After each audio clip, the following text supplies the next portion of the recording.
एक छोटे से गांव में रामू नाम का किसान रहता था। उसकी जमीन बहुत कम थी और बरसों से बारिश भी ठीक से नहीं हो रही थी। फिर भी रामू हर सुबह सूरज से पहले उठकर खेत में मेहनत करता था। लोग कहते थे, इतनी सूखी जमीन में क्या उगाओगे? लेकिन रामू मुस्कुराकर सिर्फ इतना कहता, मेहनत कभी बेकार। एक दिन रामू के मन में एक सपना आया, अगर मैं अपने खेत में कुआं खोद लूं तो फसलें हरी भरी होंगी। लेकिन उसकी जेब में पैसे बहुत कम थे। फिर भी उसने हार नहीं मानी। रामू ने गांव में छोटे मोटे काम करके पैसा जोड़ना शुरू किया। कभी लकड़ी काटता, कभी लोगों के खेत में काम करता। धीरे धीरे पैसे जमा होने लगे। आगे कई महीनों की मेहनत के बाद अंत में रामू ने कुआं खुदवाया। पानी निकलते ही उसके चेहरे पर उम्मीद की चमक आ गई। अब वो अपने खेत में पानी डालकर फिर से बीज बोने लगा। गांव वाले हैरान थे, रामू फिर कोशिश कर रहा है।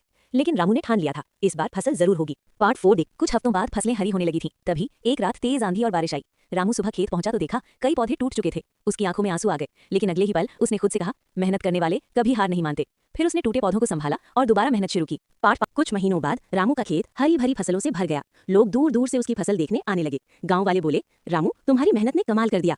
रामू मुस्कुराया और बोला, किस्मत कोशिश करने वालों का साथ देती है। उस दिन रामू ने साबित कर दिया कि मेहनत